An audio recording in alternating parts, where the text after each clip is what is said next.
She was a Spanish aristocrat's daughter who spat venom at any man who dared touch her, until the day a Comanche warrior looked into her eyes and said he didn't want her body. He wanted her untamed soul. And in that moment, everything she thought she knew about love, honor, and freedom shattered like glass against stone. Texas Panhandle, September 1874. The scream that split the morning air wasn't born of fear. It was born of pure, unbridled fury. Isabella Cordova stood in the center of what had been her family's hacienda courtyard, her emerald silk dress torn at the shoulder, her long black hair whipping around her face like a war banner as she swung. A fire poker at the Comanche warriors surrounding her. The ranch house burned behind her, orange flames licking toward a sky the color of dried blood, and smoke rose in thick columns that could be seen for miles across the Texas plains.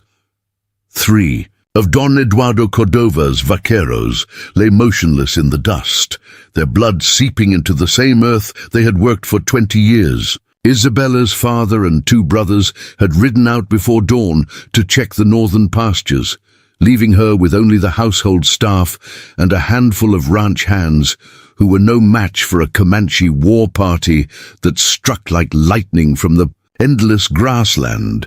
But Isabella Cordova was not like other women of her station. Raised in the luxury of Spanish colonial wealth, but trained by her brothers to ride like a demon and shoot like a Texas Ranger, she had been taught that Cordova, blood bowed to no one, not to Mexican generals, not to American settlers, and certainly not to savage raiders who dared to attack her family's legacy. The fire poker in her hands had already drawn blood from 2 warriors who had gotten too close, and her dark eyes blazed with the kind of rage that had built empires and toppled kingdoms. "Come on then," she snarled in Spanish, her voice cutting through the chaos like a blade. "Come and die like your brothers." The warriors circled her with the patience of wolves, their painted faces unreadable, their weapons held ready but not raised. They had come for horses and cattle, maybe some silver from the house. But this wildcat of a woman fighting like a cornered mountain lion was something else entirely. Something that demanded respect, even as it promised violence. Then he appeared. Stone. Wolf emerged from the smoke like something conjured from the spirit world itself. Taller than the other warriors by half a head, his chest bare, except for a bone breastplate that gleamed white against copper skin, marked with scars that told stories of battles won and prices paid. His long black hair hung loose around his shoulders, adorned with eagle feathers that caught the light of the burning house. But it was his eyes that stopped Isabella's fire poker in mid-swing. Dark as midnight and deeper than the canyons that cut through the Llano Estacado, they held something she had never seen in a man's gaze before. Not hunger, not conquest, but recognition. The other warriors parted before him like water before the prow of a ship.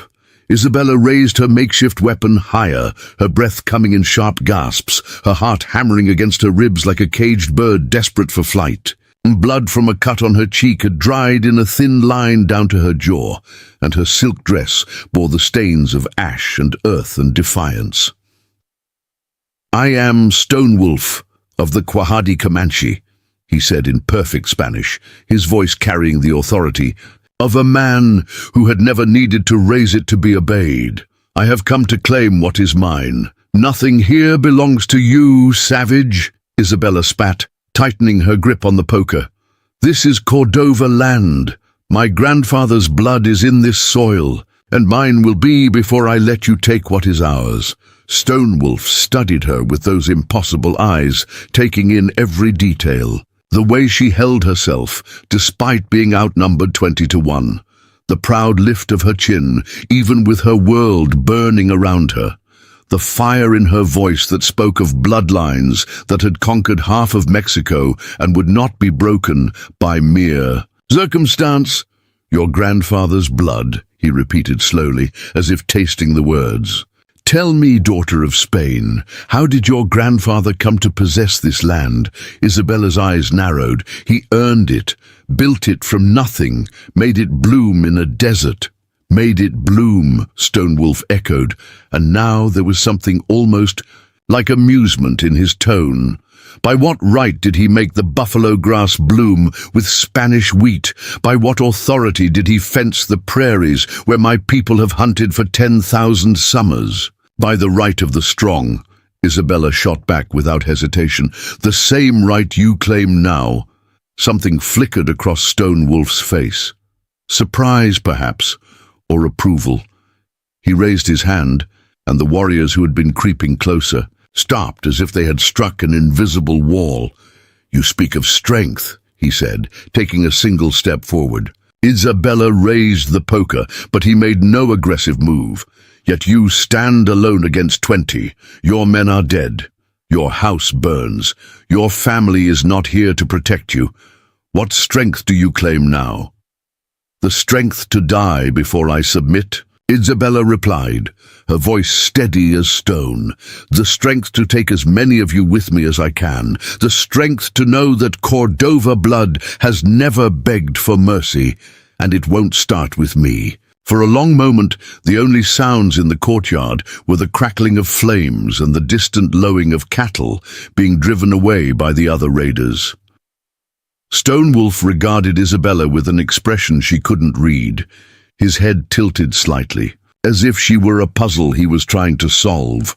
"Put down your weapon," he said finally. "Go to hell.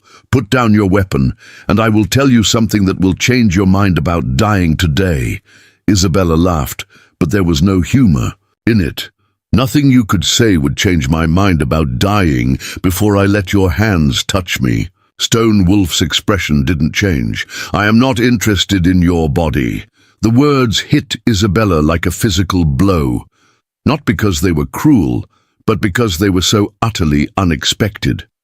Every man who had ever looked at her had wanted something from her flesh. Spanish nobles who coveted her father's wealth saw her as a pathway to it. American settlers who had tried to court her saw her as a prize to be won. Even the Mexican soldiers who had passed through during the border troubles had looked at her with eyes full of lust, disguised as politeness. "What did you say?" she whispered, lowering the poker slightly. "I said I am not interested in your body. Any warrior can take a woman's flesh, but you have something far more precious, something that cannot be taken by force." "And what is that?" "Your untamed soul," Stonewolf said simply. "I have traveled from the Staked Plains to the Rio Grande. I have seen Spanish ladies who faint at the sight of blood and American women who weep when their gardens fail. But you stand in the ashes of your world and spit defiance at death itself. That is not something that can be conquered. It can only be freely given." Isabella stared at him, her mind reeling. "You want me for desire?" she said, her voice barely above a whisper. "No," Stonewolf replied, his eyes never leaving hers. "I want you for your untamed soul." The fire poker slipped from Isabella's suddenly nerveless fingers, clattering against the stone courtyard, not because she was surrendering, but because she was trying to process words that no man had ever spoken to her. In 22 years of life, she had been coveted for her beauty, pursued for her father's wealth, desired for her body, feared for her temper. But no one had ever looked at her and seen her soul, let alone called it precious. "I don't understand," she said, and hated how vulnerable her voice sounded. "You will," Stonewolf said. He whistled sharply, and one of the warriors brought forward a painted pinto horse, its reins adorned with silver conchos that caught the firelight. "You will ride with me." "I will not." "You will ride with me. Or you will die here in this courtyard. Your choice, but if you come, I promise you this. No harm will come to you while you are under my protection. You will eat at my fire, sleep safe in my lodge, and when you understand what I offer, you will decide for yourself whether to stay or go." Isabella looked around the burning hacienda, at the bodies of men she had known since childhood, at the life that was already gone, whether she accepted Stonewolf's offer or not. And if I choose to go, then I will personally escort you to the nearest fort or settlement. You have my word as a Quahadi warrior. The word of a savage. Stonewolf's jaw tightened, but his voice remained level. The word of a man who has never broken a promise, which is more than most Spanish gentlemen can claim. Isabella closed her eyes, her mind racing through impossible choices. Stay and die, in a gesture of meaningless defiance. Or go with this Comanche warrior who spoke of souls instead of flesh, and see what strange fate the spirits had woven for her. When she opened her eyes, Stonewolf was still watching her with that unsettling patience. "If I go with you," she said slowly, "what happens to me? That depends on you. A caged bird dies, a free bird soars. Which are you, Isabella Cordova?" The sound of her name on his lips, spoken with careful respect rather than possessive hunger, decided her. She walked to the pinto, ignoring the warriors, who watched her every move, and grasped the saddle horn. "I am no one's caged bird," she said, pulling herself up with fluid grace that spoke of years in the saddle. Stonewolf nodded approval and whistled again. The war party began to withdraw, their work here finished. As they rode away from the burning hacienda, Isabella looked back once at the life that was ending. Then she turned her face toward the endless prairie and whatever impossible future awaited her in the heart of Comancheria. They rode hard for the first hour, putting distance between themselves and any possible pursuit.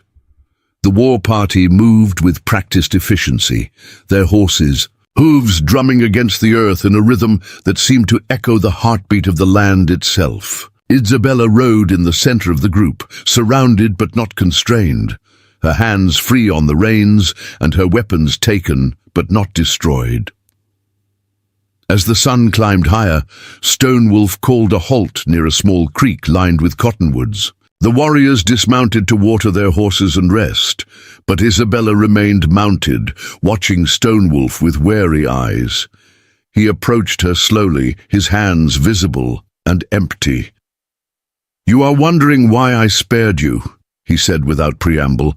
I'm wondering why you lie to yourself about your reasons." Stonewolf's eyebrows rose slightly. "Explain." Isabella dismounted with fluid grace and walked to the creek's edge, kneeling to cup water in her hands. The coolness felt good against her smoke-stained face. Men always want something from women. They dress it up in pretty words, call it love or honor or destiny. But in the end, it always comes down to possession. You saw something you wanted, so you took it. And yet I could have simply taken you. Why speak of souls and choices? Isabella looked up at him, water dripping from her chin. "Because you think pretty words will make me compliant, make me grateful for my captivity." Stonewolf was quiet for a long moment. Then, to her complete surprise, he laughed. It was a rich, genuine sound that transformed his entire face, making him look younger and somehow more dangerous. "You think I need you to be compliant, don't you? Isabella Cordova, if I wanted a compliant woman, I would have left you in that courtyard and taken one of your serving girls instead. They would have wept prettily and done whatever I commanded." He knelt beside the creek, cupping water in his own hands. "I chose you precisely because you are not compliant, because you would rather die than surrender, because your soul burns. Too bright to be dimmed." Isabella studied his profile as he drank. "Then what do you want from me?" "I want to see what happens when an untamed soul is given the freedom to choose its own path. I want to know if the daughter of conquistadors can learn to see the world through different eyes. I want to discover whether two people from different worlds can build something neither could create alone." "Build what?" Stonewolf stood and faced her directly. "Understanding, respect, perhaps something more if the spirits will it, but only if you choose it freely. only if your soul remains untamed.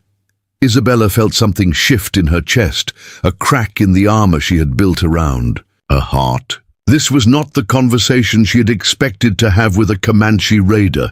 This was not the way captivity was supposed to unfold. "I don't believe you," she said, but her voice lacked the venom it had carried earlier. "Then I will prove it to you, day by day, choice by choice, until you understand that some cages are built to keep the world out, not to keep you in." As they prepared to ride again, Isabella found herself studying Stonewolf with new eyes.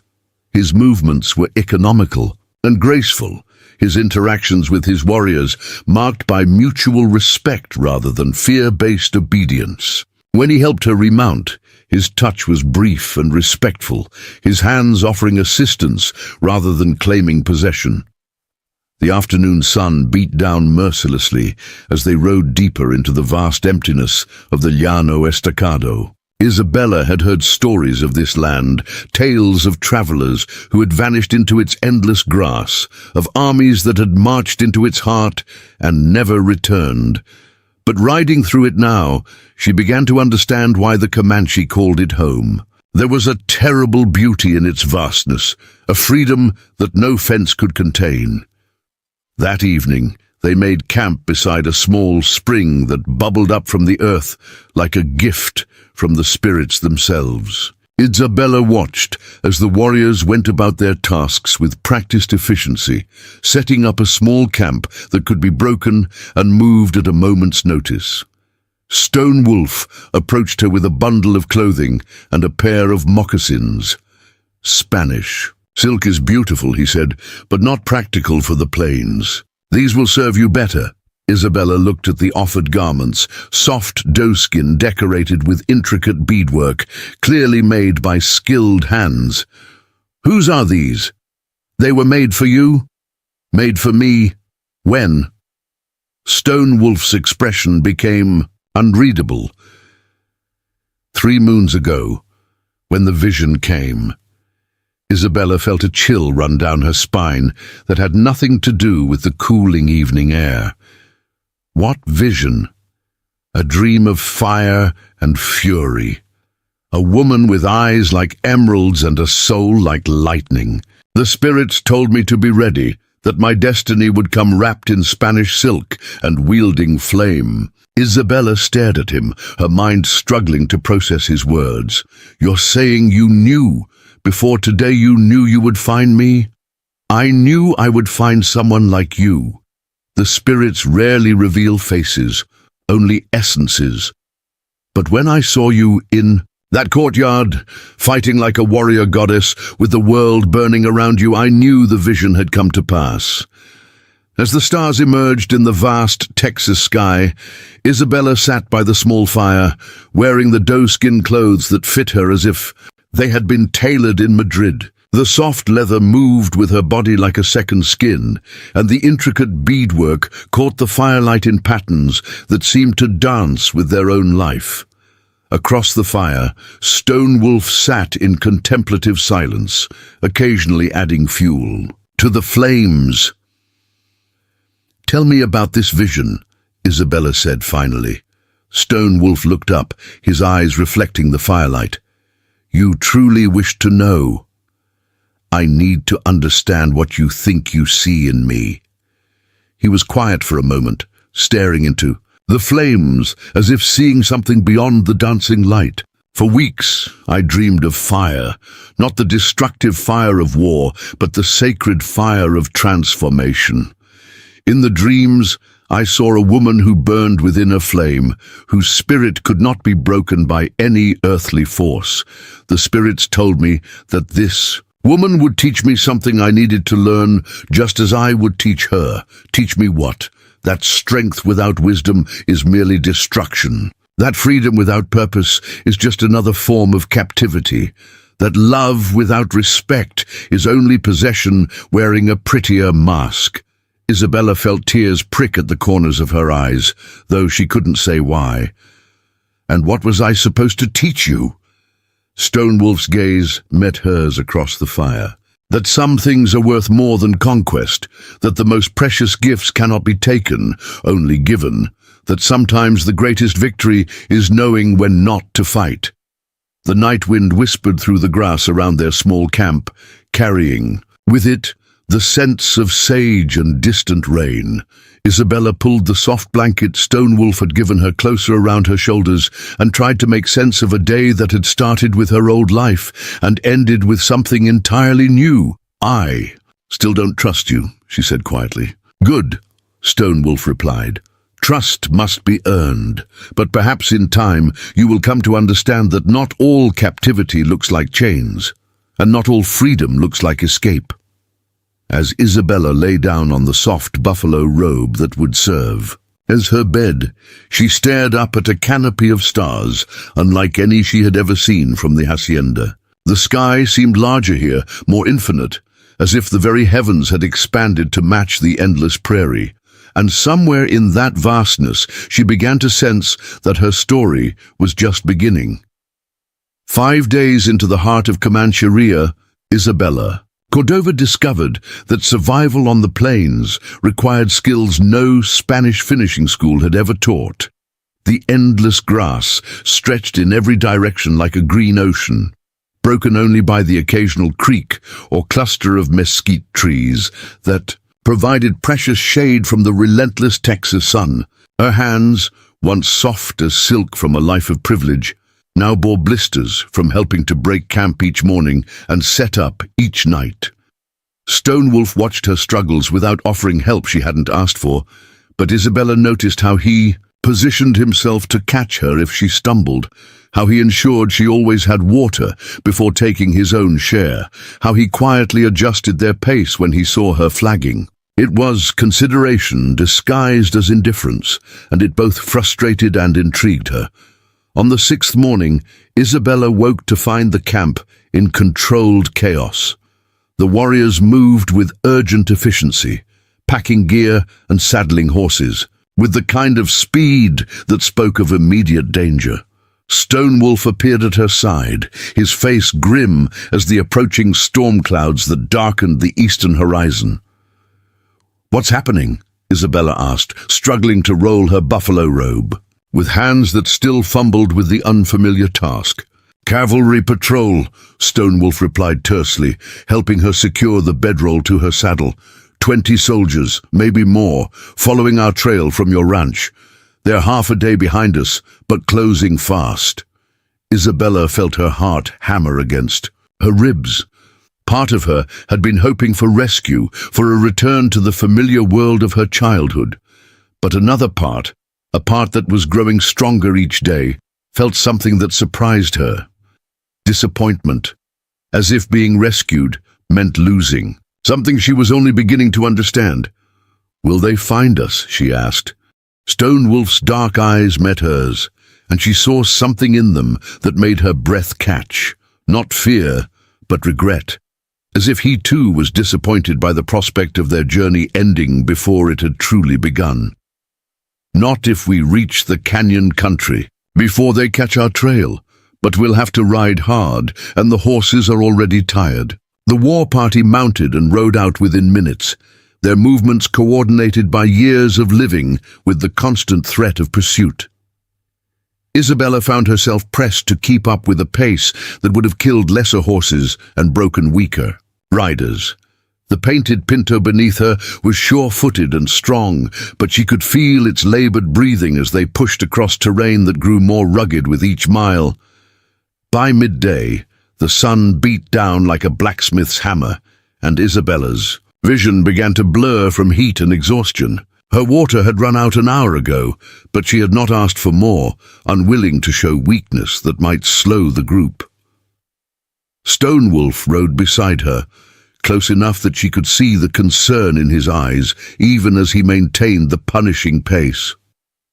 "There," he called out, pointing toward a line of red cliffs that rose from the prairie like the backbone of some buried giant. "The Palo Duro, once we reach the canyon, no cavalry patrol will follow." But even as he spoke, Isabella heard something that made her blood run cold. The distant sound of bugles carried on the wind like the call of hunting wolves. The soldiers had found their trail and were closing the distance faster than expected. Stonewolf raised his hand, and the war party came to an abrupt halt. The warriors looked back toward the sound of pursuit, their faces set in the grim expressions of men calculating odds they didn't like. Isabella could see dust on the horizon now, a brown smudge that marked the approaching cavalry. "How far to the canyon?" one of the younger warriors asked in Comanche, his voice tight with barely controlled fear. Stonewolf studied the landscape. Ahead, his experienced eye measuring distances and obstacles. 2 hours at this pace, maybe less if we kill the horses getting there, and the soldiers. 1 hour behind us, maybe less. Isabella felt the weight of 20 pairs of eyes upon her and suddenly understood the calculation being made. She was the reason for the pursuit. She was the prize the soldiers sought, and she was slowing them down. In the brutal mathematics of survival on the plains, the equation was simple.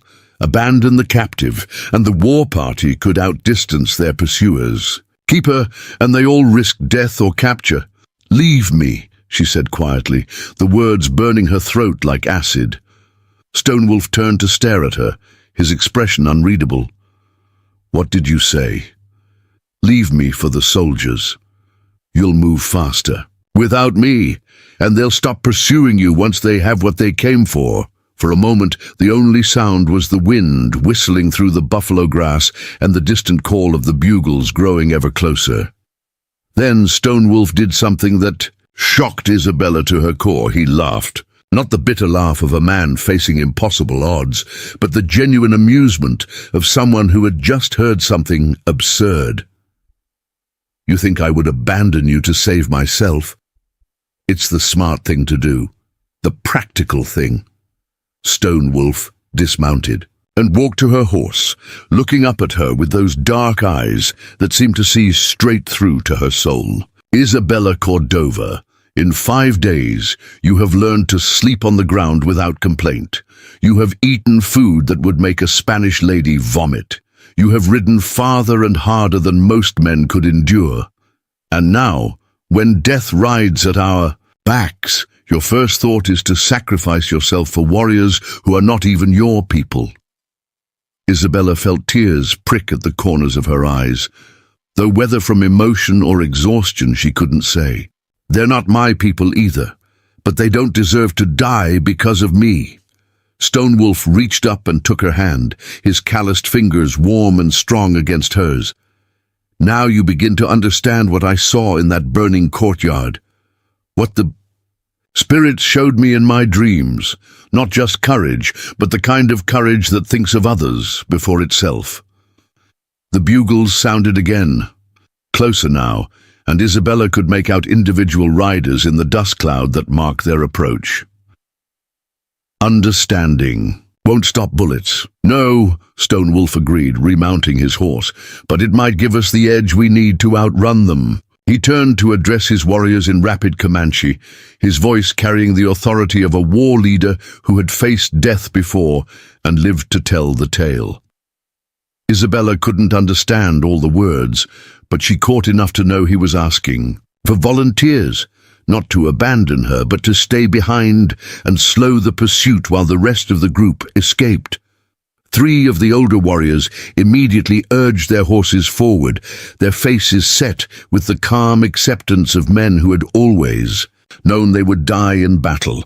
Isabella watched in amazement as they clasped hands with Stonewolf, spoke brief words of farewell to their companions, and then wheeled their horses around to face the approaching cavalry. They were going to sacrifice themselves for her.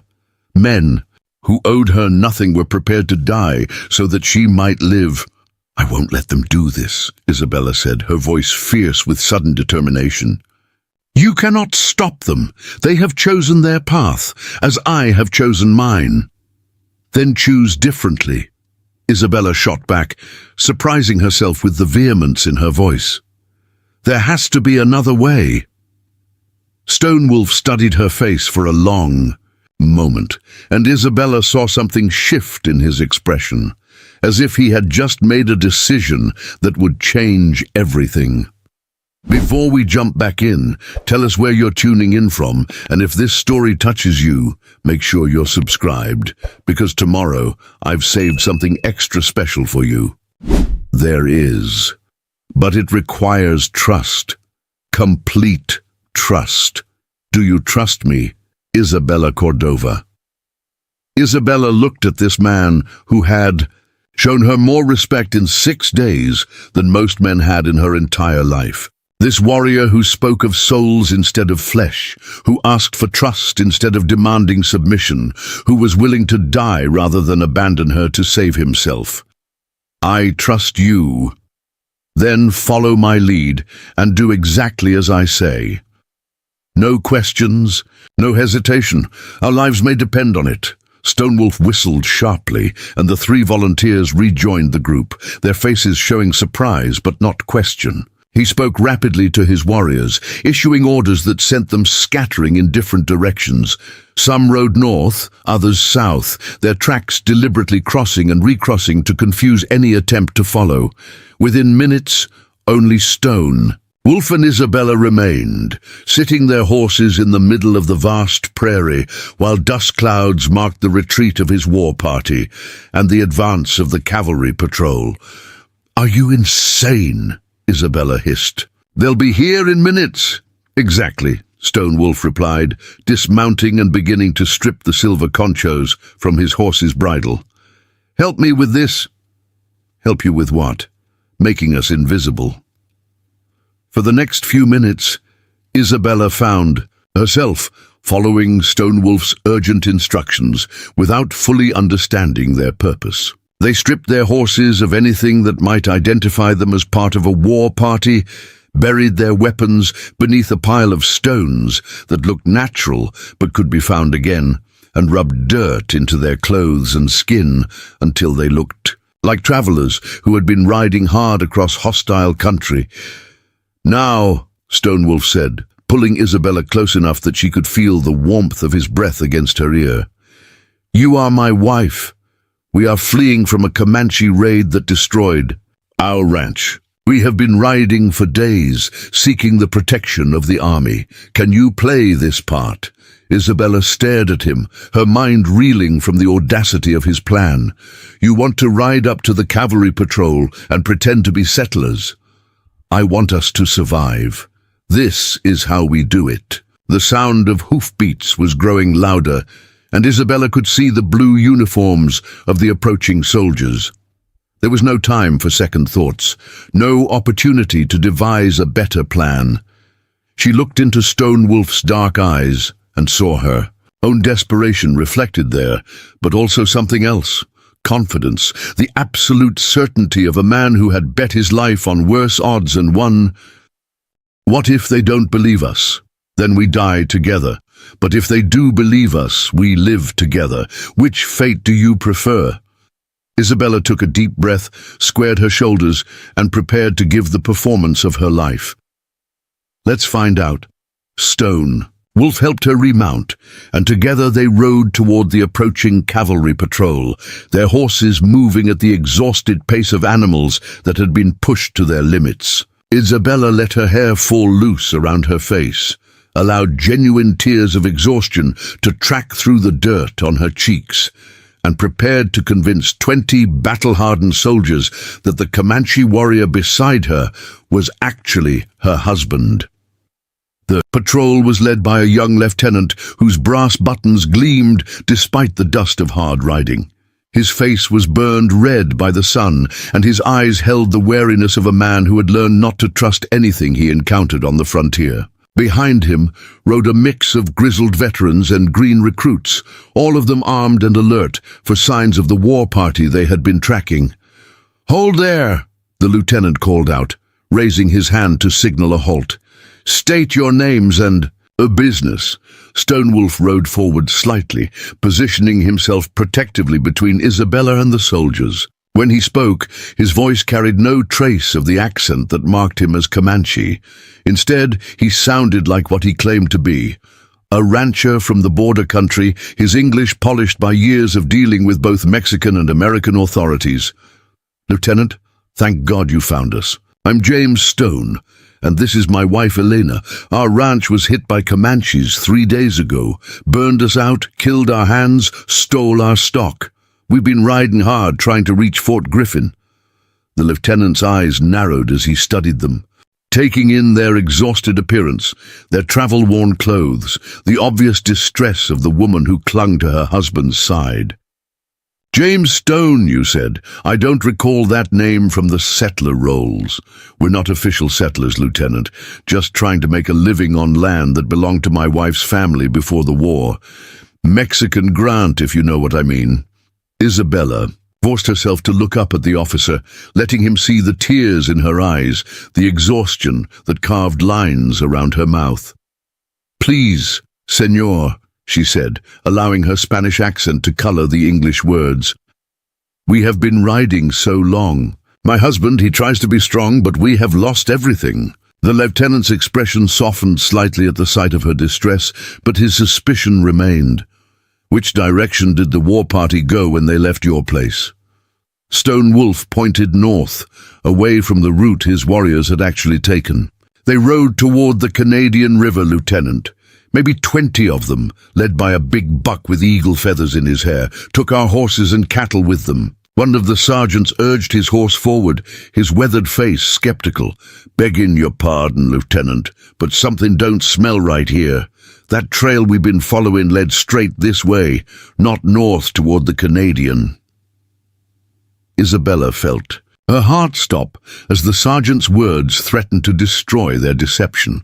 But Stone Wolf never hesitated, never showed even a flicker of the fear that must have been racing through his veins. "Sergeant, you're probably following a different group. The Comanches have been hitting ranches all along the frontier. We saw smoke from at least 3 other places while we were riding." The lieutenant looked from Stone Wolf to Isabella, his young face creased with uncertainty. Isabella realized that their lives hung in the balance of whatever decision this green officer made in the next few seconds. She leaned forward in her saddle, letting exhaustion and desperation show in every line of her body. "Por favor, Lieutenant," she whispered, her voice breaking with genuine emotion. "We have lost everything. Our home, our friends, our life. All we want now is to reach safety, to find somewhere we can start again." The lieutenant studied her tear-stained face, and Isabella saw the moment his suspicion gave way to pity. "Sergeant, give these folks some water. They look like they've been through hell." As the soldiers shared their canteens and offered hardtack from their saddlebags, Isabella marveled at Stone Wolf's performance. He played the part of the grateful settler perfectly, thanking the soldiers for their kindness, asking about the situation at Fort Griffin, expressing hope that the army would catch the raiders who had destroyed his life. Not once did his mask slip, not once did he give any sign that he was the very warrior they sought. "Lieutenant," Stone Wolf said, as they prepared to part ways, "which direction are you boys heading? If you're going after those Comanches, maybe. We should ride with you for protection." The young officer shook his head. "We're turning back, Mr. Stone. Lost the trail somewhere back there, and the horses are played out. You folks should be safe enough from here to the fort." Isabella forced herself to remain calm as the cavalry patrol wheeled around and began riding back the way they had come. But inside, her heart sang with relief and something else, admiration. Stone Wolf had not only saved their lives with his quick thinking and masterful deception, but he had also sent the soldiers away from his warriors, buying them precious time to escape. They rode in silence for an hour after the soldiers disappeared from sight, neither of them daring to speak until they were certain they were alone. Finally, Stone Wolf called a halt beside a small creek lined with cottonwood trees, their first real shelter since the morning began. "That," Isabella said, sliding down from her horse on legs that shook with exhaustion and relief, "was the most terrifying thing I have ever done. Stonewolf dismounted and began unsaddling their horses, his movements economical despite his own exhaustion. "You were magnificent. I have seen seasoned warriors break under less pressure." Isabella walked to the creek and knelt beside the water, cupping it in her hands to wash the dust and dried tears from her face. "I thought for certain that Sergeant suspected something." He did, but soldiers are used to taking orders, and his lieutenant chose to believe us. Sometimes that is all the edge you need. As evening approached, they made a small camp hidden among the cottonwoods, their fire carefully shielded from view by the rocky creek bank. Isabella sat close to the flames, finally warm for the first time since morning, and watched Stonewolf as he prepared their meager meal. The events of the day had changed something between them, forged a bond that went deeper than captor and captive, deeper even than the strange attraction that had been growing since that first night on the prairie. "I have a confession to make," Isabella said quietly. Stonewolf looked up from the rabbit he was roasting over the coals. "What confession?" "When you asked me to trust you today, when you told me to follow your lead without question, I was terrified, not of the soldiers, but of how easy it was to say yes, how natural it felt to put my life in your hands." Stonewolf was quiet for a moment, turning the rabbit to cook evenly. "And now I realize that trust isn't about weakness, it's about strength. The strength to know when someone else is stronger, wiser, better suited for the moment. The strength to let someone else lead without losing yourself in the process." Stonewolf met her eyes across the fire, and Isabella saw something in his gaze that made her breath catch. Not just admiration, but something deeper, something that looked remarkably like love. "You saved us today as much as I did. Your performance convinced that, Lieutenant. Your courage made the plan work." "We saved each other," Isabella corrected softly. "Yes," Stonewolf agreed. "We did." As they shared the simple meal, Isabella found herself studying this man who continued to surprise her at every turn. Warrior and strategist, fierce fighter and gentle protector, savage raider and cultured gentleman who could speak Spanish like a don and English like a scholar. He was a contradiction that defied every assumption she had ever made about his people, about the world, about herself. "Stonewolf," she said finally, using his name with careful respect. "Yes, that vision you told me about, the one that led you to me. What else did the spirits show you?" Stonewolf poked at the fire with a stick, sending sparks spiraling up into the darkening sky. "They showed me a choice, a moment when two paths would diverge, and the decision made would determine not just my fate, but the fate of others." "What kind of choice?" "The choice between conquest and understanding, between taking what I wanted by force or earning what I needed through respect, between capturing a woman's body or winning her soul." Isabella felt her heart skip a beat at his words. "And which path did you choose?" Stonewolf looked up from the fire, his eyes holding hers with an intensity that made her feel as if he could see straight through to her soul. "I chose to trust the spirits, to believe that some things are worth waiting for, to have faith that a woman's freely given love is worth more than 1,000 captives taken by force." Isabella swallowed hard, her mouth suddenly dry despite the water she had been drinking. "And if the woman never gives her love freely, if she chooses to leave when you offer her the chance, then I will have learned something precious about the nature of freedom, and she will have taught me that the greatest victories are sometimes knowing when to let go." The night wind whispered through the cottonwoods, carrying with it the sense of sage and distant rain. Isabella pulled her blanket closer around her shoulders and tried to process the profound shift that had occurred in her understanding of this man, this situation, herself. "I'm beginning to understand why the spirits chose you for their vision, and why they chose you to fulfill it." Isabella looked up at the stars scattered across the vast Texas sky, and for the first time since her capture, she allowed herself to imagine a future that didn't involve rescue or escape, but choice. The choice to stay or go, to love or leave, to remain the woman she had always been, or become someone entirely new.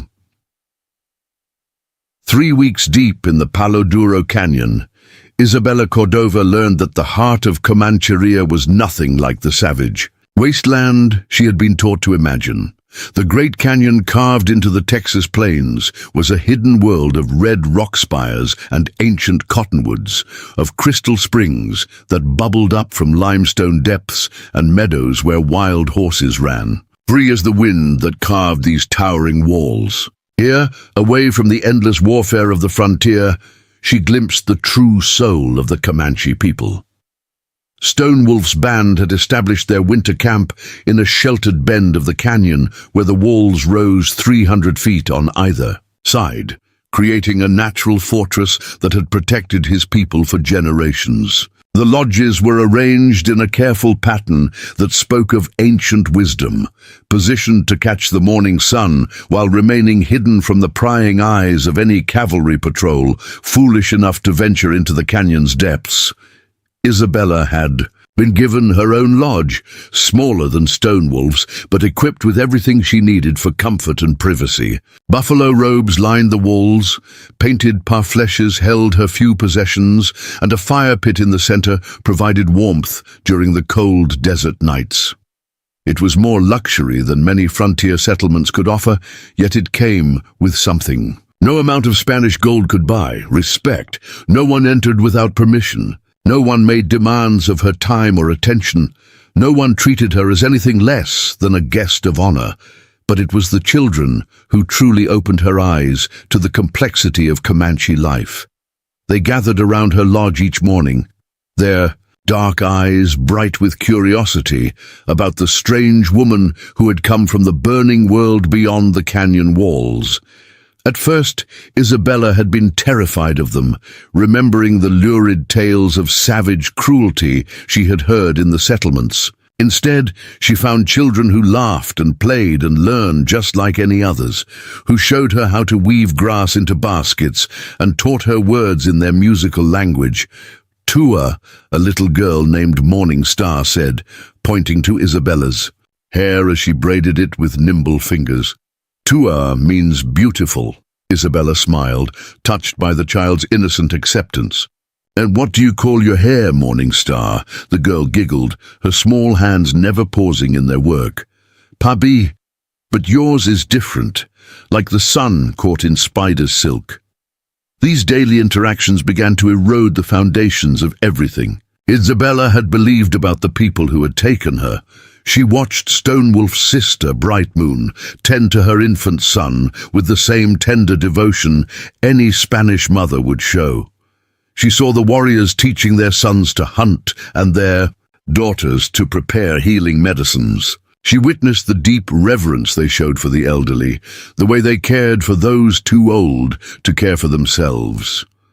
On her 21st day in the canyon, Stonewolf invited her to join him at a place he called the Sacred Pool.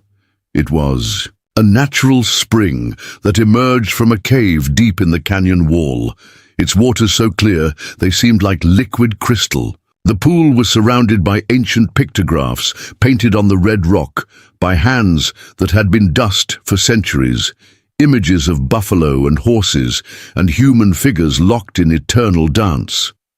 This is where my grandfather received his first vision, Stonewolf explained as they sat beside the still water. Where I came as a boy to fast and pray for guidance from the spirits. Isabella studied the painted images, trying to decipher their meaning. How old are these paintings? Older than memory, older than the Spanish missions, older than the settlements that grow like weeds along your rivers. This place was sacred before your people knew this land existed. Isabella felt a stab of something that might have been shame. Are you trying to make me feel guilty for existing? Stonewolf turned to look at her, his expression serious but not unkind.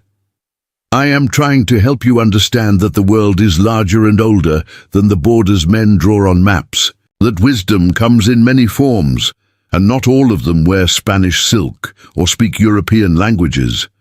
She was quiet for a moment, watching the play of sunlight on the water's surface. What did you see in your vision? The one that led you to me. I saw a woman who had been taught to see the world through other people's eyes, but who still possessed her own vision underneath all the things she had been told to believe. I saw someone who could learn to see beyond the color of skin or the language of prayers. Isabella dipped her hand in the cool water, marveling at its purity.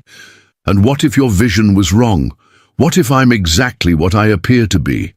A Spanish aristocrat who will never understand your people or your ways. Stone Wolf was quiet for so long that Isabella began to think he wasn't going to answer. When he finally spoke, his voice carried the weight of deep conviction.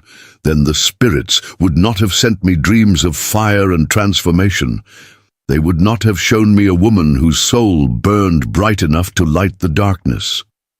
That evening, as the sun painted the canyon walls in shades of gold and crimson, Isabella found herself sitting with a group of Comanche women around one of the communal fires. They had been teaching her to work with leather, showing her how to prepare hides and decorate them with the intricate beadwork that marked their finest garments. The work was meditative, requiring patience and precision that reminded her of the needlework she had done in her father's house, yet it was connected to something larger, more primal. "You are learning quickly," observed Singing Bird, an older woman whose own hands moved with the fluid grace of decades of practice. "Most white women cannot master the patience required for this work." Isabella looked up from the moccasin she was decorating with blue and white beads. "My grandmother taught me that any work worth doing was worth doing well. She said idle hands were the devil's playground." The women laughed at this, and Singing Bird nodded approvingly. "Your grandmother was wise. But tell me, child, what do you think of our devil's playground?" Isabella gestured around the camp, where children played while their mothers worked and their fathers tended to the horses or crafted weapons by the light of their fires. "I think your devil has better taste than mine did." The comment sparked more laughter, and Isabella realized with surprise that she was genuinely enjoying herself. These women treated her not as a captive or an outsider, but as someone learning skills she would need for the life they assumed she would build here. There was no pressure, no expectation that she declare her intentions, but neither was there any doubt that she was becoming part of their community, whether she had planned to or not. Later that night, unable to sleep, Isabella stepped outside her lodge and found Stone Wolf sitting by the dying embers of the central fire. He was working on something in his hands, carving what appeared to be a small figure from a piece of pale wood.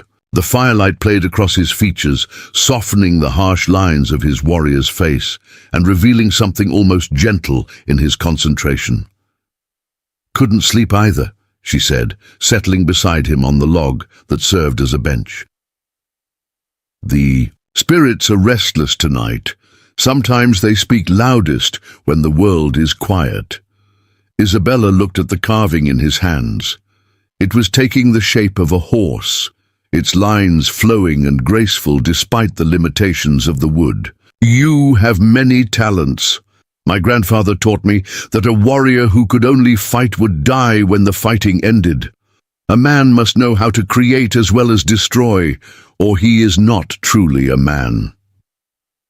Isabella watched his sure hands shape the wood, thinking of the Spanish gentlemen she had known who considered any kind of manual labor beneath their dignity.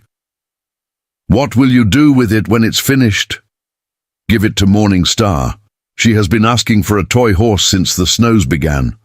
The simple kindness of the gesture touched something deep in Isabella's chest. "She adores you." Children see truth more clearly than adults.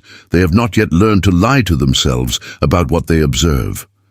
Isabella pulled her blanket closer around her shoulders, feeling the canyon's night chill seeping through her fabric. And what truth do you think she sees in you? Stone Wolf paused in his carving, considering the question with the same seriousness he brought to everything else. That I am a man trying to be worthy of the trust placed in me, that I carry the hopes and fears of my people just as I carry my own. And what truth does she see in me? That you are a woman learning to see herself clearly for the first time. That you are discovering strengths you didn't know you possessed. Isabella stared into the dying fire, watching the embers pulse with fading heat. I've been thinking about my family, wondering if they're searching for me, if they believe I'm still alive. Do you want them to find you? The question hung in the air between them like smoke from the fire. A month ago, Isabella would have answered without hesitation. Of course she wanted rescue, wanted to return to the life she had always known. But now, surrounded by the peace of the canyon and the unexpected warmth of Comanche hospitality, she found the answer more complicated than she had expected. I want them to know I'm safe, she said finally, but I'm not sure I want to be found. Not yet. Stone Wolf's hands stilled on the carving. Why not yet? Isabella struggled to put her feelings into words, to articulate the profound shift that had been occurring in her understanding of herself and the world around her. Because I'm learning things here that I could never learn in my father's house, about strength and wisdom and what it truly means to be free, about the difference between being protected and being imprisoned. And what have you learned about freedom? Isabella looked up at the stars scattered across the canyon's narrow strip of sky, their light seeming brighter and more immediate than they ever had from the hacienda's courtyard. That freedom isn't about the absence of constraints. It's about choosing which constraints you accept. It's about deciding for yourself what kind of person you want to be, regardless of what others expect you to become.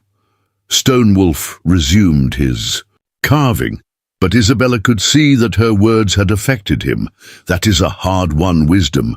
Most people spend their entire lives without learning it. Most people don't get captured by Comanche warriors and forced to see themselves through different eyes. Captured, Stone Wolf repeated, and there was something almost amused in his tone. Is that what you call what happened to you? Isabella considered the question, thinking about her comfortable lodge, her daily lessons with the women, her freedom to walk anywhere in the camp without guard or restriction. What would you call it? I would call it a rescue. You were trapped in a life that was too small for your spirit, surrounded by people who could never see your true worth. The spirit simply provided you with an opportunity to discover who you really are when no one is telling you who you should be. The words struck Isabella with the force of revelation. She had been thinking of her time in the canyon as an interruption, of her real life, a strange interlude before she returned to the world she had always known. But what if Stone Wolf was right?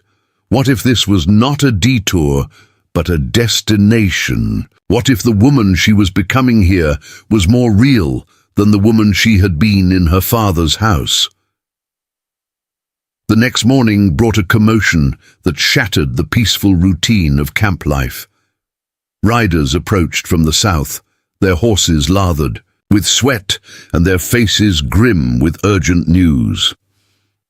Isabella watched from beside her lodge as Stone Wolf met with the newcomers, their conversation conducted in rapid Comanche that spoke of serious concerns.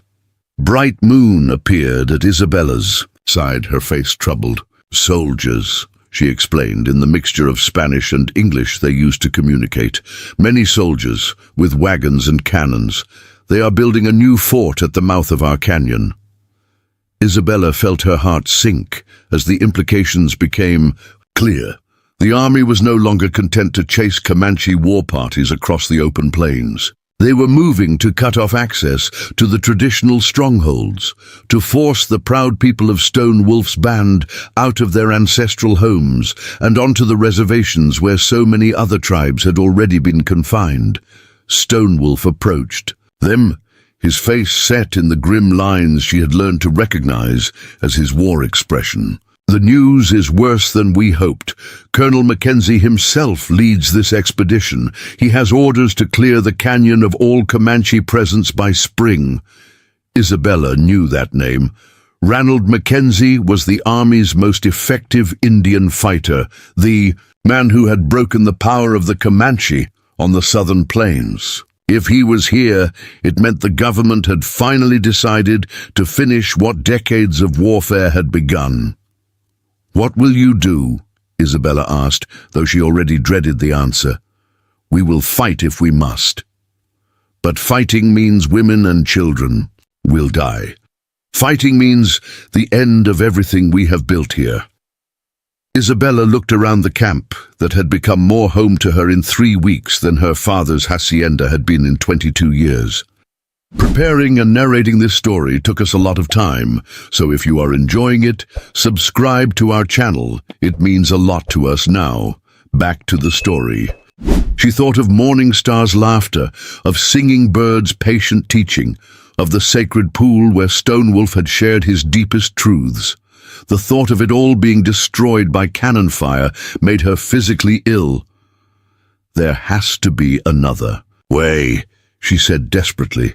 Stonewolf studied her face with those dark eyes that seemed to see straight through to her soul. "What are you thinking, Isabella Cordova?" Isabella took a deep breath, her mind racing through possibilities that would have seemed impossible just weeks before. "I'm thinking that I might know something about Colonel Mackenzie that could help. I'm thinking that sometimes the greatest victory is knowing when not to fight." Stonewolf's expression sharpened with interest. "Tell me." Isabella looked around. The camp, one more time, at the people who had welcomed her, taught her, shown her a different way of living in the world. Then she looked back at Stonewolf, this man who had seen her soul when others only saw her body, who had offered her freedom instead of chains, who had taught her that love was not about possession, but about choice. "Colonel Mackenzie has a weakness," she said quietly. "He's an honorable man who believes in the rules of war. If I were to approach him under a flag of truce, if I were to offer myself as a negotiator between your people and his, he would be bound by military honor. To hear what I have to say." Stonewolf stared at her for a long moment, understanding dawning in his eyes. "You would risk your life to save my people." "I would risk my life to save our people," Isabella corrected, surprised by her own words but knowing they were true. "These are my people now, Stonewolf. This is my home, and I will not stand by and watch it be destroyed when there might be another way." The canyon wind whispered through the cottonwoods as Stonewolf reached out and took her hands in his. "Isabella Cordova," he said softly. "I believe the spirits knew exactly what they were doing when they brought you to us." Isabella squeezed his hands, drawing strength from his touch. "Then let's hope they know what they're doing now. Because tomorrow I'm going to walk into that army camp and try to save everything we've both come to love." Dawn broke over the Palo Duro Canyon with the kind of crystalline clarity that made every detail stand out like images painted on glass. Isabella Cordova stood at the canyon's rim, watching the army camp sprawl across the prairie below like a dark stain on the golden grassland. Hundreds of blue-clad soldiers moved with military precision among their neat rows of tents, while artillery pieces pointed their iron mouths toward the canyon where Stonewolf's people had lived in peace for generations. She wore a dress of white doeskin that Bright Moon had worked on through the night, decorating it with silver conchos and turquoise beads in patterns that told the story of a woman who had found her place between two worlds. Her hair was braided with eagle feathers, marking her as someone under the protection of the spirits, someone who carried the hopes of an entire people on her shoulders. In her hands, she held a staff topped with white feathers, the traditional symbol of truce that even the most hardened cavalry officer would be honor-bound to respect. Stone Wolf stood beside her, his face a mask of controlled emotion that couldn't quite hide the fear in his dark eyes. Not fear for himself, but fear for her, for the terrible risk she was taking by walking into that armed camp with nothing but words and courage to protect her. "You don't have to do this," he said quietly, his voice carrying the weight of all the things they hadn't yet said to each other. "Yes, I do," Isabella replied, her gaze never leaving the military camp below. "These are my people down there, just as the people in the canyon are my people now. Someone has to build a bridge between these two worlds before they destroy each other." Stone Wolf placed his hand on her shoulder, the touch gentle but possessive. "And if they don't listen, if they see only a captive woman who has been too long among savages—" Isabella turned to face him, letting him see the steel that had been forged in her soul during her weeks in Comanche. "Then I'll make them listen. I'll speak truths they can't ignore, show them possibilities they've never considered, and if that fails, at least I'll have tried to save the lives of everyone I've come to love." The word hung in the air between them like a confession. Love. She had said it without thinking, but now that the word was spoken, Isabella realized how true it was. She loved this fierce, gentle warrior who had seen her soul when others only saw her body. She loved the children who had taught her their language and their laughter. She loved the women who had welcomed her into their circle and shared their ancient wisdom. She loved the peace of the canyon, the freedom of the plains, the vast sky that made her feel connected to something larger than herself. Stone Wolf's eyes widened at her words, and for a moment his carefully controlled composure cracked. "Isabella, no," she said, placing a finger against his lips. "Don't say anything now. Wait until I come back. Then we'll have all the words we need." An hour later, Isabella rode alone across the prairie toward the army camp, her heart hammering against her ribs like a caged bird desperate for flight. The pinto beneath her moved with smooth confidence, as if the horse understood the importance of its burden. Behind her, hidden among the canyon's red walls, Stone Wolf's warriors watched through telescopes traded from Mexican merchants, ready to ride to her rescue if the soldiers proved less honorable than she hoped. The first sentries spotted her when she was still a mile from camp. She could see them scrambling to alert their officers, could see the ripple of excitement that spread through the neat rows of tents as word of her approach traveled from man to man. By the time she reached the camp's perimeter, a full honor guard had assembled to receive her, their rifles held ready but not yet aimed in her direction. "Hold there, miss," called out a grizzled sergeant whose weathered face spoke of decades on the frontier. "State your name and business." Isabella raised the white-feathered staff high above her head, the morning sun catching the silver conchos on her dress and the turquoise beads in her hair. "I am Isabella Cordova, daughter of Don Eduardo Cordova of the Rio Grande Valley. I come under a flag of truce to speak with Colonel Mackenzie on matters of peace between the United States Army and the Quahadi Comanche." A murmur ran through the assembled soldiers at her words. They had been expecting many things, but not this. Not a Spanish aristocrat's daughter speaking with the authority of a diplomatic envoy and wearing the ceremonial garb of the very people they had come to fight. The sergeant studied her with suspicious eyes. "You claim to be Isabella Cordova, the same Isabella Cordova who was reported captured in a Comanche raid 6 weeks ago." "I am. And I am here of my own free will to prevent a war that will serve no one's interests and cost lives on both sides." Within minutes, Isabella found herself escorted through the camp by a full platoon of infantry, their boots drumming against the hard-packed earth as curious soldiers emerged from their tents to stare at the extraordinary sight. She kept her back straight and her eyes forward, drawing on every lesson her grandmother had taught her about bearing and dignity. She was not a captive being displayed for the amusement of soldiers. She was an ambassador carrying the weight of two people's hopes. Colonel Ranald Mackenzie's command tent was larger than most frontier buildings. Its canvas walls stretched taut over a wooden frame that could house a dozen men in comfort. Isabella had heard stories of this man who had become the army's most effective Indian fighter, but she was unprepared for the reality of his presence. Tall and lean, with prematurely grey hair and eyes like winter ice, he carried himself with the authority of a man who had never lost a battle and never broken a promise. Scars from old wounds marked his hands and face, testament to a career spent at the sharp end of frontier warfare. "Miss Cordova," he said, rising from behind a campaign desk covered with maps and dispatches. "I confess myself surprised. We had assumed you were being held against your will."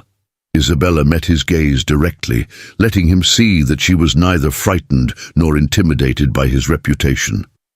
"I was taken against my will, Colonel, but I have remained by choice. And I'm here now to offer you something far more valuable than the military victory you seek." Mackenzie gestured to a chair across from his desk, his manner courteous but cautious. "Please sit. Tell me what could possibly be more valuable than the peaceful settlement of this territory." Isabella settled into the chair with fluid grace, arranging her doe-skin dress carefully around her legs. "The willing cooperation of the Comanche people in that settlement, an end to the cycle of raid and retaliation that has been bleeding both our peoples white, a chance to build something better than conquest." The colonel's eyebrows rose at her words. "You speak as if you consider the Comanche your people now." "I do, just as I still consider the Spanish settlers of the Rio Grande my people, just as I consider the soldiers in this camp my people. The question, Colonel, is whether we are all going to be one people living in peace, or whether we're going to keep killing each other until there's no one left to remember what we were fighting about." Mackenzie leaned back in his chair, studying Isabella with the careful attention of a man who had learned to read character in the faces of friend and enemy alike. "Miss Cordova, what exactly are you proposing?" Isabella took a deep breath, knowing that everything depended on what she said next. "I'm proposing that you meet with Stone Wolf, the leader of the Quahadi band in the canyon.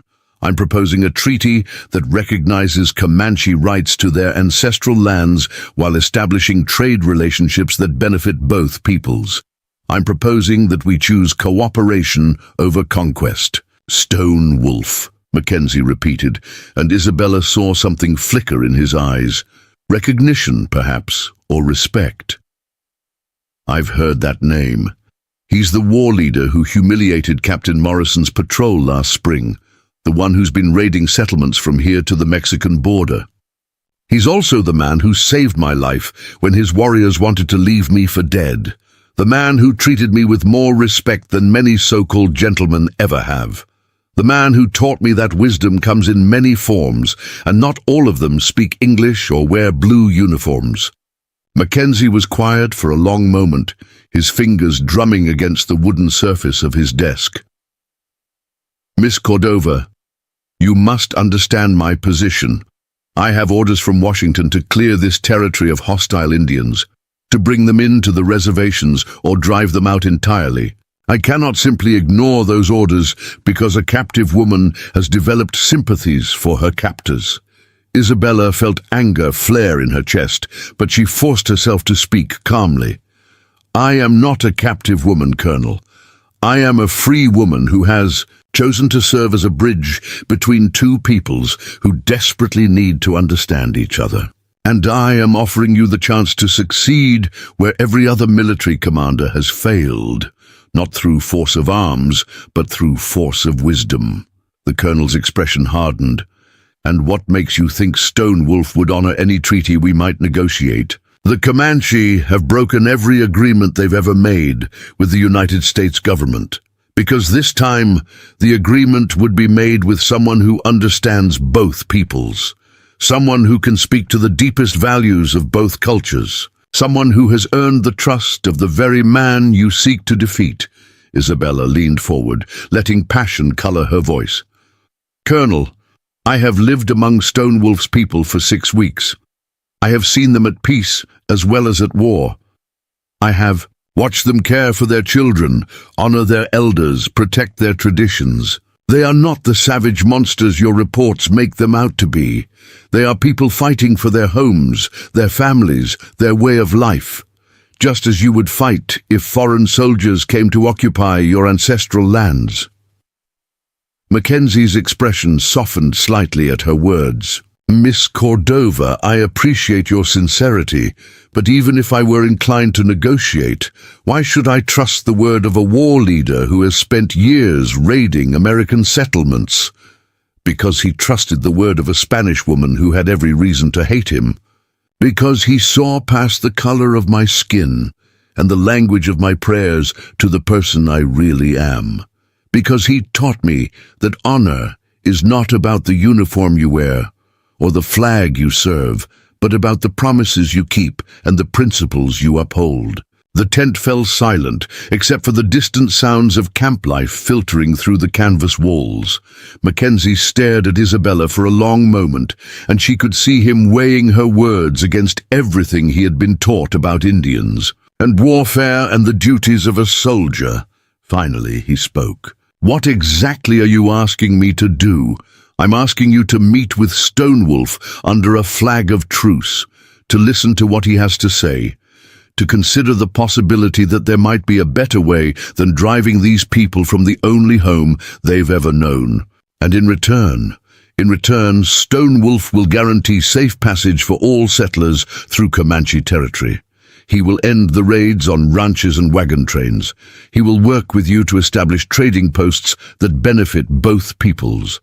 He will become your ally instead of your enemy." Mackenzie stood and walked to the tent's entrance, pulling back the flap to look out at his assembled army. Hundreds of soldiers, artillery pieces, supply wagons, all the machinery of war aimed at the destruction of Stonewolf's people. "Miss Cordova, what you're proposing would require me to trust the word of a man I've never met, based on the recommendation of a woman who has been living among the enemy for 6 weeks. Isabella rose and joined him at the tent entrance, looking out at the same scene with different eyes. "Colonel, what I'm proposing would allow you to achieve your mission without spilling a single drop of American blood. What I'm proposing would make you the man who brought peace to the southern plains, not just another officer who won another battle in an endless war." The colonel turned to study her face, and Isabella saw something in his expression that gave her hope. Curiosity, perhaps, or maybe just the weariness of a career soldier who had seen too much death and destruction. "How do I know this isn't some elaborate trap?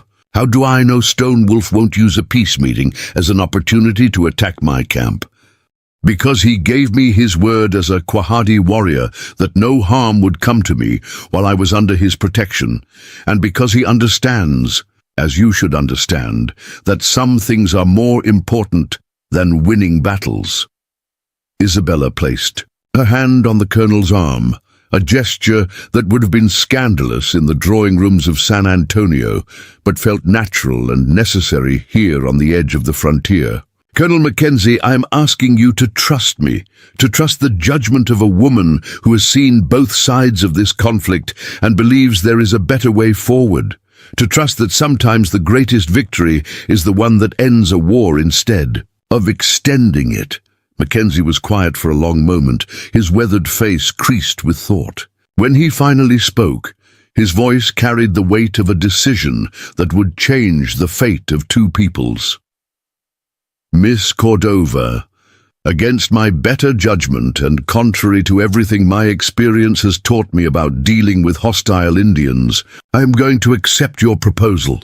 Isabella felt her heart leap with hope and relief. "You'll meet with Stonewolf. I'll meet with Stonewolf. Tomorrow at noon, halfway between our positions. Both sides will bring no more than 10 men, all weapons to be left behind. If this is a trap, Miss Cordova, you'll be the first to pay the price for it. It's not a trap, Colonel. It's an opportunity." The kind of opportunity that comes once in a generation, if we're wise enough to recognize it. That evening, as Isabella prepared to return to the canyon with news of Mackenzie's agreement, the colonel walked her to the edge of camp where her horse waited under guard. The sun was setting over the vast Texas plains, painting the sky in shades of gold and crimson that reminded her of the first night she had spent under Stone Wolf's protection. "Miss Cordova," Mackenzie said as she prepared to mount, "I want you to understand something. If this meeting goes badly, if there's any sign of treachery, I will not hesitate to use every weapon at my disposal to destroy Stone Wolf's band. My first duty is to my soldiers and the settlers they protect." Isabella looked up at this man who carried the weight of so many lives on his shoulders. "I understand, Colonel, but I also want you to understand something. The man you're going to meet tomorrow is not the savage your reports describe. He's a leader trying to protect his people, just as you are. He's someone who believes in honor and truth, just as you do. And he's someone who has the wisdom to know that some battles are worth fighting, while others are worth ending." As Isabella rode back toward the canyon through the gathering twilight, her heart was full of hope and terror in equal measure. Tomorrow would bring either the beginning of a new era of peace between two proud peoples, or the spark that would ignite a war that would consume everything she had come to love. But tonight, she had done everything in her power to build a bridge between worlds, and for now, that would have to be enough. The neutral ground between two worlds lay in a shallow valley where ancient buffalo had carved their trails through the prairie grass. Isabella Cordova stood at the exact center of this sacred space, her white doeskin dress catching the noon sun like captured starlight, her role as mediator between Comanche and cavalry, making her the living bridge between two peoples who had known nothing but warfare for generations. To her left, Stone Wolf approached with 9 of his finest warriors, their horses moving in the fluid rhythm of men born to the saddle. To her right, Colonel Mackenzie rode with his chosen officers, their blue uniforms stark against the endless Texas sky. The tension in the air was so thick it seemed to shimmer like heat waves rising from sun-baked stone. Every man present had blood on his hands, had buried friends killed by the other side, had sworn oaths of vengeance that now hung in the balance of whatever words would be spoken in this place. Isabella felt the weight of their collective hatred, pressing down on her shoulders like a physical burden, and for a moment she wondered if she had been a fool to believe that words could overcome years of mutual slaughter. Stone Wolf dismounted first, his movements deliberate and dignified, his eyes never leaving Mackenzie's face as the colonel climbed down from his own horse. The two men were roughly the same age, Isabella realized, both bearing the scars of leadership and the hollow-eyed look of warriors who had seen too much death. They approached each other with the wary respect of apex predators meeting at a waterhole, each recognizing the deadly competence of the other. "Colonel Mackenzie," Stone Wolf said in perfect English, his accent carrying only the faintest trace of his native tongue. "I have heard much about you. They say you are a man who keeps his word." Mackenzie's eyebrows rose slightly at the Comanche leader's command of his language, but his expression remained carefully neutral. "Stone Wolf, your reputation precedes you as well. They say you've never been defeated in battle." "That depends on how one defines defeat," Stone Wolf replied, his dark eyes flicking briefly to Isabella. "I have learned that sometimes the greatest victories look like surrenders to those who cannot see past the battlefield." Isabella stepped forward, feeling the eyes of both groups upon her. She had spent the morning in prayer and meditation, preparing herself for this moment that would determine the fate of everyone she had come to love. "Gentlemen, we are not here to discuss past battles or future ones. We are here to discuss the possibility of ending all battles between our peoples forever." Colonel Mackenzie adjusted his military bearing, but Isabella could see the curiosity in his eyes as he studied Stone Wolf. Miss Cordova has proposed terms that seem too generous. To be genuine, she claims you're willing to end all raids on American settlements and guarantee safe passage through Comanche territory. Stone Wolf nodded slowly. Isabella Cordova speaks truth, but she has not told you the price of this peace. The Colonel's hand instinctively moved toward his sidearm, stopped by Isabella's sharp look. What price? Recognition, Stone Wolf said simply. Not as conquered enemies to be herded onto reservations like cattle, but as a sovereign people with rights to our ancestral hunting grounds. Partnership in trade rather than subjugation. Respect for our customs and our sacred places. Mackenzie's jaw tightened. The United States government doesn't negotiate with hostile Indian tribes as equals. Then perhaps it's time your government learned to see beyond the color of a man's skin to the content of his character, Isabella interjected, her voice carrying the authority she had learned during her weeks in the canyon. Colonel, you've spent your career fighting Indians, but have you ever sat down with one and truly listened to what he has to say? The Colonel was quiet for a moment, his weathered face creased with thought.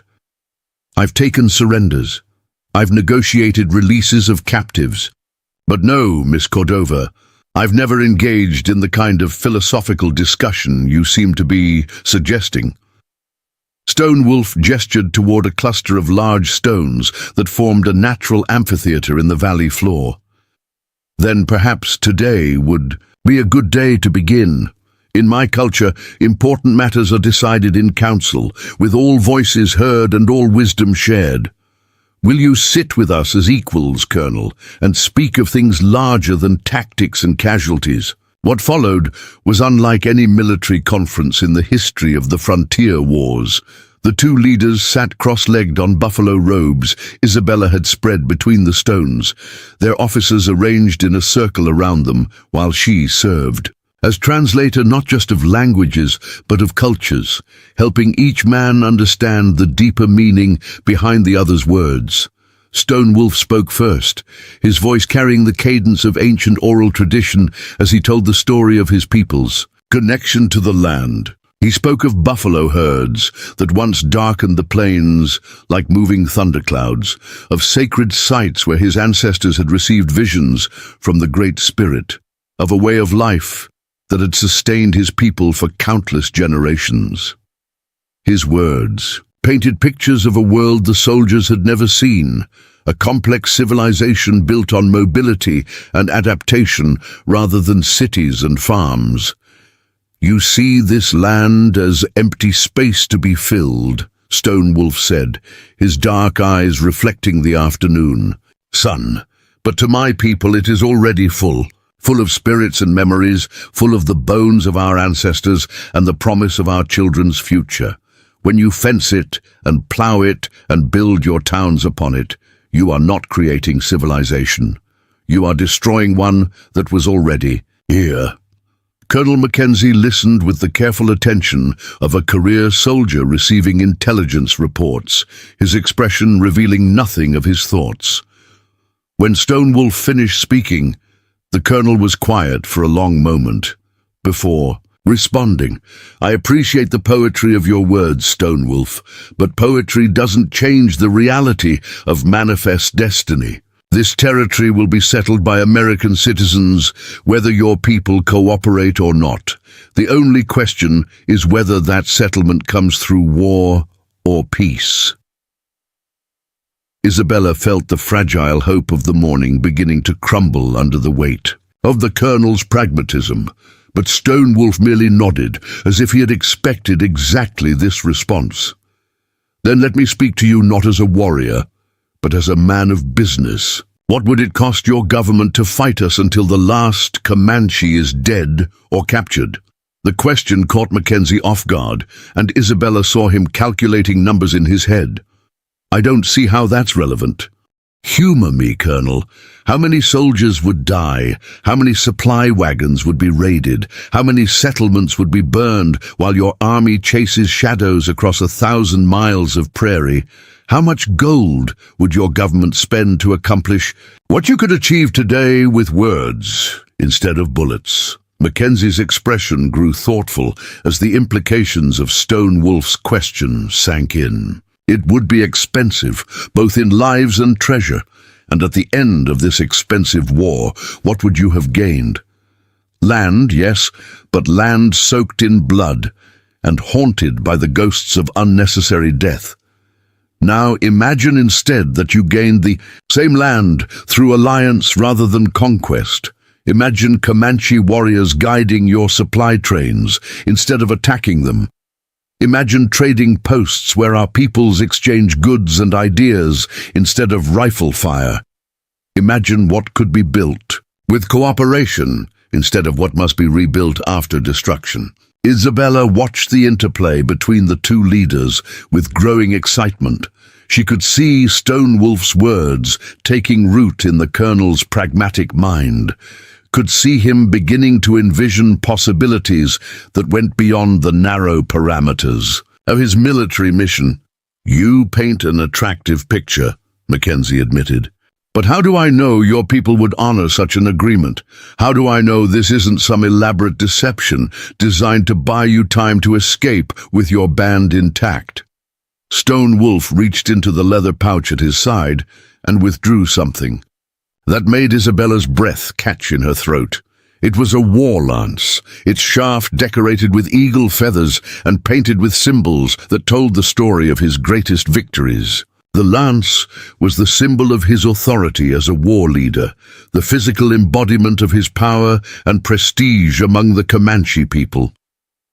"This lance has been in my family for 4 generations, Stone Wolf said, laying the weapon at Mackenzie's feet. "It has led my warriors to victory against Mexican armies and Texas Rangers and cavalry patrols from here to the Rio Grande. I offer it to you now as surety for my word. If I or any of my people break the terms of whatever agreement we reach, today you may keep this lance as a trophy of your victory over a foolish Indian who trusted too easily." The gesture sent a ripple of shock through both groups of men. Isabella could see the amazement in the soldiers' faces, could hear the low murmurs of surprise from Stone Wolf's warriors. No Comanche war leader had ever voluntarily surrendered his war lance to an enemy, and everyone present understood the magnitude of what Stone Wolf had just done. Mackenzie stared at the lance for a long moment, then reached down and picked it up, testing its weight and balance with the appreciation of a professional warrior. "This is a magnificent weapon. It must have great value to you. Its value is nothing compared to the lives of my people, nothing compared to the chance to build something better than endless war." Isabella felt tears prick at the corners of her eyes as she realized the full significance of Stone Wolf's sacrifice. He was offering to give up everything that defined him as a warrior chief, everything that gave him status and power among his people, in exchange for the possibility of peace. It was the kind of gesture that could only come from a man who truly understood the difference between strength and wisdom. Colonel Mackenzie stood and walked to the edge of the stone circle, the lance held carefully in his hands, his face a study in conflicting emotions. When he returned, his expression had changed, hardened into the look of a man who had made a momentous decision. "Stone Wolf," he said formally, "I am prepared to recommend to my superiors that the United States government enter into formal negotiations with the Quahadi Comanche for a treaty of mutual cooperation and friendship.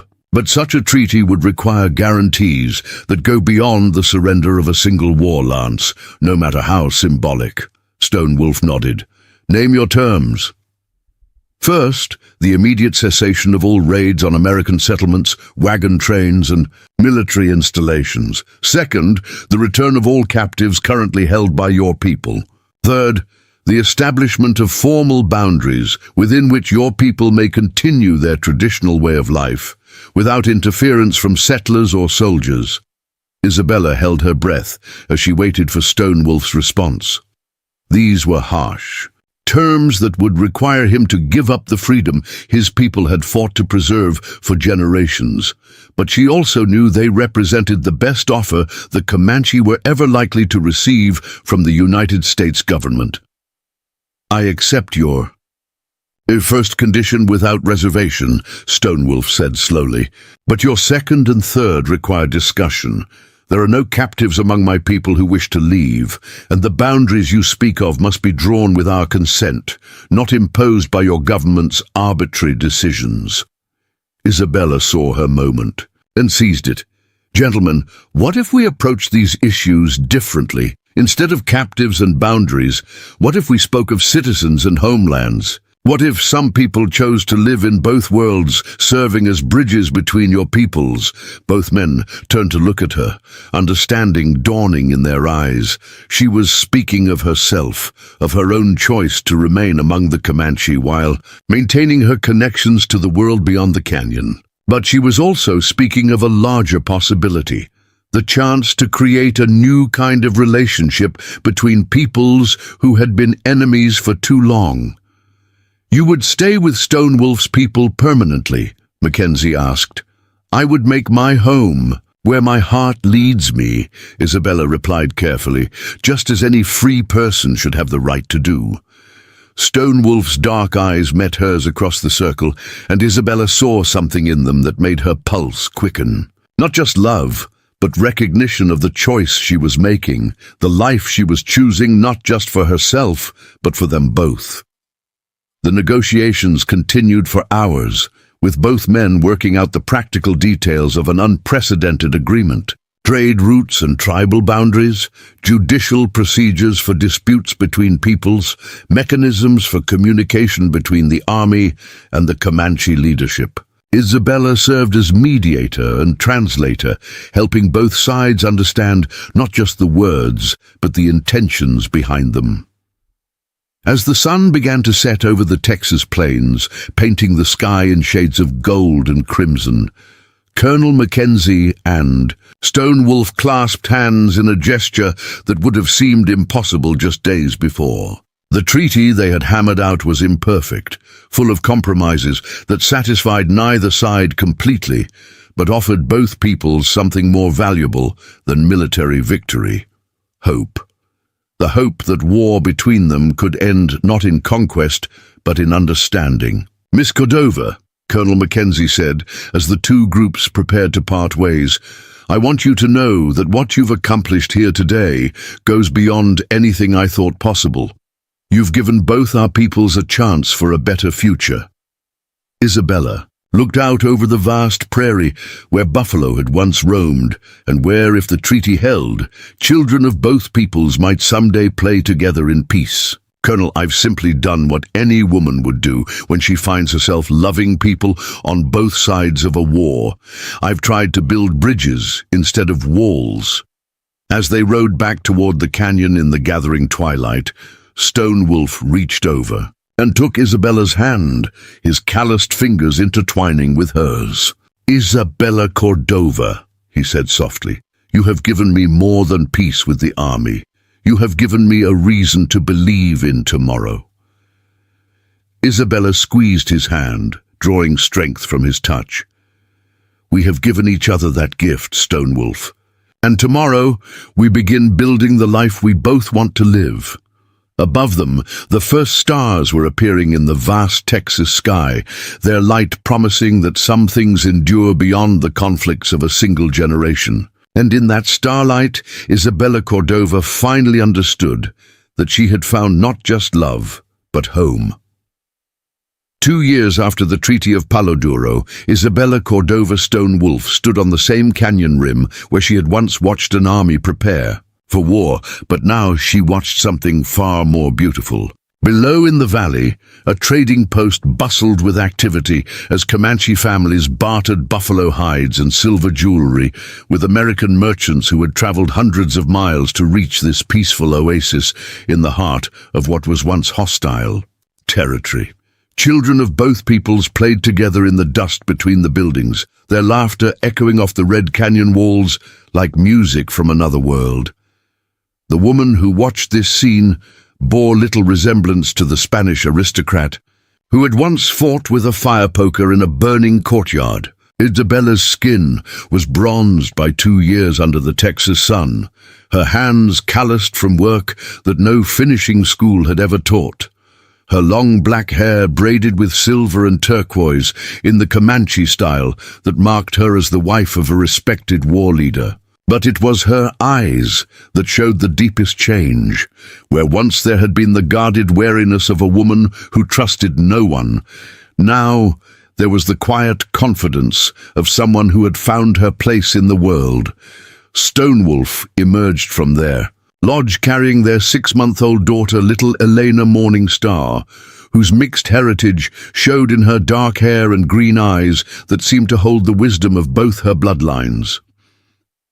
The child gurgled happily as her father lifted her toward the morning sun, speaking to her in the mixture of Comanche, Spanish and English that had become the language of their household. "She grows more beautiful every day," Isabella said, taking the baby from Stonewolf's arms and settling her against her shoulder. "Just like her father said she would." Stonewolf smiled, the expression transforming his warrior's face into something almost boyish. "The spirits knew what they were doing when they gave her your eyes and your stubborn spirit." Isabella laughed, the sound rich with contentment that would have been impossible during her first weeks in the canyon. "Stubborn spirit, is that what you call it now?" "Among other things," Stonewolf replied, pulling her close enough that she could feel the steady rhythm of his heartbeat. "Untamed soul was the phrase I used when I was still trying to convince myself I wasn't falling in love with a captive Spanish woman. And now I know that some souls are meant to be untamed, that the most precious gifts in life are the ones that cannot be captured or conquered, only freely given." They stood together in comfortable silence, watching their daughter discover the world around her with the fearless curiosity that seemed to be her birthright. In the distance, a rider approached the canyon, and Isabella could see from his military bearing that he was one of Colonel Mackenzie's couriers bringing the monthly dispatches that had become routine since the treaty was signed. The letter. The courier bore news that would have seemed impossible just 2 years before. The Secretary of War himself was planning to visit the trading post, bringing with him a delegation of politicians and newspaper reporters who wanted to see firsthand the success of what the Eastern papers had dubbed the Palo Duro experiment. The treaty between the Quahadi Comanche and the United States government had held for 2 full years without a single violation by either side, creating a model of cooperation that other frontier commanders were eager to study. But the letter also carried news that troubled Isabella's heart. Her father, Don Eduardo Cordova, was dying. The old man who had raised her in the traditions of Spanish nobility had been asking for her, wanting to see his daughter one last time before he joined his ancestors in whatever realm awaited beyond this world. Stonewolf read the distress in her face without needing to see the letter. "What is it?" "My father, he's dying and wants to see me." But the ranch is 3 days' ride through territory where a Comanche woman might not be welcomed with open arms. Stonewolf took the letter from her hands and read it carefully, his expression growing thoughtful. "Then we go together, as husband and wife, as equals." Isabella felt her heart catch at his words. "You would risk that, risk riding into the settlements where they still tell stories about the savage Stonewolf who terrorized the frontier. For you, I would risk anything. But more than that, I think it's time the world saw who we really are. not the legends and the stories, but the truth of what we've built together. The journey to the Cordova hacienda took them through country that had been the scene of countless raids and battles during the years of warfare between their peoples.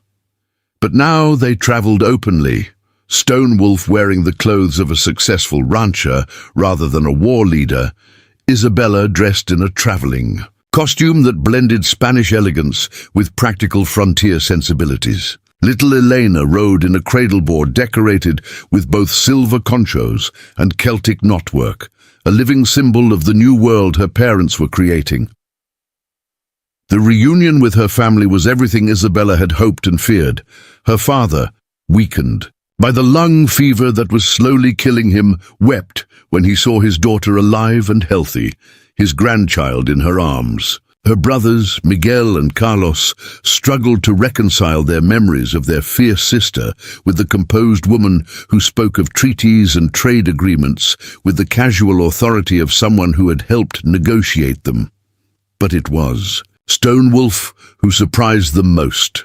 Instead of the savage warrior they had expected, they met a man of quiet dignity who spoke Spanish like a scholar and English like a gentleman, who treated their sister with visible devotion and their niece with tender patience. When he asked Don Eduardo for formal permission to marry Isabella, according to Spanish custom, even though they had already been wed in Comanche ceremony 2 years before, the old man's eyes filled with tears of gratitude.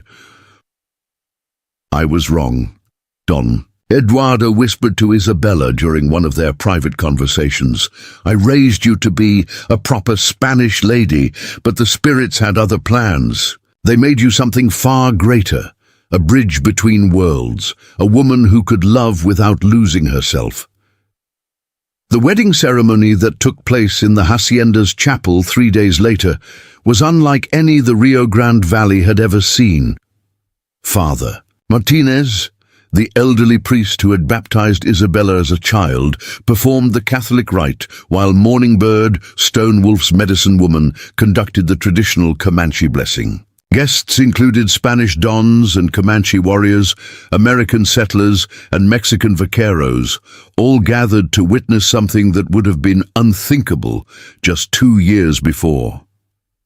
Isabella wore her grandmother's wedding dress, altered to accommodate the turquoise and silver jewelry that had become as much a part of her identity as the emerald earrings passed down through generations of Spanish women. Stone Wolf wore a black suit that emphasized his natural dignity, while the eagle feathers in his hair spoke of honors earned in a different kind of life. When Father Martinez asked if anyone objected to the union, the chapel fell silent, except for the sound of baby Elena gurgling contentedly in her aunt's arms. When Stone Wolf spoke his vows, first in Spanish for Isabella's family, then in Comanche for his own people, then in English for the American officials who had traveled from San Antonio to witness this historic ceremony, there was not a dry eye. "In the building, Isabella Cordova," he said, his voice carrying to every corner of the chapel, "you accused me once of wanting you for desire. You were wrong. I wanted you then, and I want you now, for your untamed soul, for the fire in your spirit that cannot be dimmed by any earthly power, for the love in your heart that sees past the color of skin to the content of character, for the wisdom in your mind that builds bridges instead of walls." Isabella felt tears streaming down her cheeks as she spoke her own vows, words she had been composing in her heart for 2 years. "Stone Wolf, you showed me that strength without gentleness is just another form of weakness, that love without respect is just possession wearing a prettier mask, that freedom means choosing your own chains. You gave me the greatest gift anyone can give another person. You saw who I really was beneath everything I had been taught to be." As they kissed to seal their union, the chapel erupted in celebration that spilled out into the courtyard and continued until dawn. Spanish guitars mixed with Comanche drums, traditional folk dances blended with ancient ceremonies, and for one perfect night, the dream of two peoples living in harmony became reality. Don Eduardo died peacefully a week later, surrounded by his children and holding his granddaughter in his arms. His last words were a blessing spoken in Spanish and Comanche, languages he had learned for the sole purpose of welcoming his son-in-law into the family that had once considered all Indians their enemies. On the journey back to Palo Duro Canyon, Isabella and Stone Wolf stopped at the place where they had first met, where a burning hacienda had brought them together through violence and fate. The ruins had been cleared away. A new grass grew where blood had once soaked the earth. A simple wooden cross marked the spot where the vaqueros had fallen, and wildflowers bloomed around its base like nature's own memorial to the cost of hatred. "Do you ever regret it?" Isabella asked as they stood in that place of memory and transformation, giving up the warrior's life for the peace of treaties and trading posts. Stone Wolf considered the question seriously, as he considered all questions that touched on matters of the heart. "I regret the time we lost to warfare when we could have been building something together. I regret the young men who died on both sides because their leaders lacked the wisdom to see another way. But regret the choice to love you, to build a life with you, to raise our children in a world where they can be proud of both their bloodlines. Never." Isabella shifted baby Eleanor to her other arm and reached for Stone Wolf's hand with her free one. "When you first told me you wanted me for my untamed soul, I thought you were just saying pretty words to make captivity more palatable. And now I understand that you weren't trying to tame my soul at all. You were trying to free it, to show me that I could be wild and strong and free while still being loved and protected and cherished." Stone Wolf brought her hand to his, lips pressing a gentle kiss to her knuckles. "That is what love should be, Isabella. Not a cage but wings, not possession but partnership, not conquest but choice." As they rode home toward the canyon, where their love had grown from suspicion to trust, to something deeper than either had thought possible, Isabella reflected on the journey that had brought her to this moment. She had started as a Spanish aristocrat's daughter who knew her place in the world and never questioned it. She had become something entirely new, a woman who belonged to two worlds and was limited by neither.